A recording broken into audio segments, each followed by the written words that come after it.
Hi friends, ಈ sweet ಗೆಣಸಿಂದ ಪಾಯಸ, ಹಲ್ವಾ, ಪಲ್ಯ ಈ ಥರ ತುಂಬ ರೆಸಿಪಿಗಳನ್ನ ಮಾಡ್ತಾರೆ.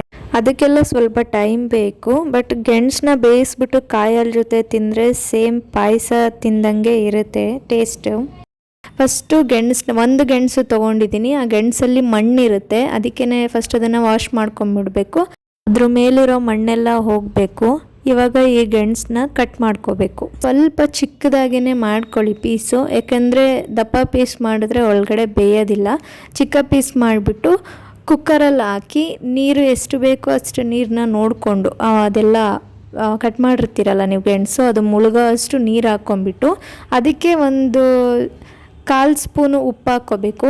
ಚೆನ್ನಾಗಿ ಬೇಯುತ್ತೆ ಉಪ್ಪು ಹಾಕ್ಕೊಂಡ್ರೆ. 1 ವಿಸಿಲ್ ಬಿಟ್ಕೊಳ್ಳಿ ಸಾಕು.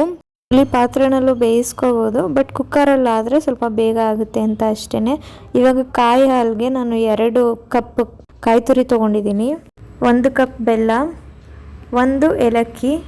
ಅದಕ್ಕೆ ಎಷ್ಟು ಬೇಕೋ ಅಷ್ಟು ನೀರನ್ನ ನೋಡ್ಕೊಂಡು ಹಾಕ್ಕೊಂಡು ರುಬ್ಕೋಬೇಕು. ನೋಡಿ ಈ ಥರ.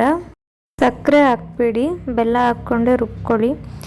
ನೋಡಿ ಇವಾಗ ಗೆಣಸು 1 ವಿಸಿಲ್ ಆಗಿದೆ, ಎಷ್ಟು ಚೆನ್ನಾಗಿ ಬೆಂದಿದೆ ನೋಡಿ.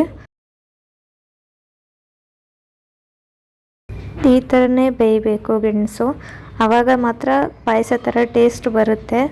ನೋಡಿ ಚೆನ್ನಾಗಿ ಬೆಂದಿದೆ. 1 ವಿಸಿಲ್ ಅಷ್ಟೇ. 2 ವಿಸಿಲ್ ಬಿಟ್ಕೊಂಡ್ರೆ ನೀವು ಎಲ್ಲ ಕರ್ಗೋದಂಗೆ ಆಗಿಬಿಡುತ್ತೆ, ಮತ್ತು ಕೈಗೆ ಸಿಗಲ್ಲ. ನೋಡಿ ಇಷ್ಟು ಚೆನ್ನಾಗಿ ಬಂದಿದೆ ಅಂತ.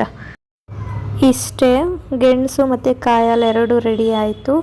ಯಾರಿಗೆಲ್ಲ ವಿಡಿಯೋ ಇಷ್ಟ ಆಯಿತು ವಿಡಿಯೋನ ಲೈಕ್ ಮಾಡಿ, ನನ್ನ ಚಾನಲ್ ಸಬ್ಸ್ಕ್ರೈಬ್ ಮಾಡಿಲ್ಲ ಅಂದರೆ ಸಬ್ಸ್ಕ್ರೈಬ್ ಮಾಡ್ಕೊಳ್ಳಿ.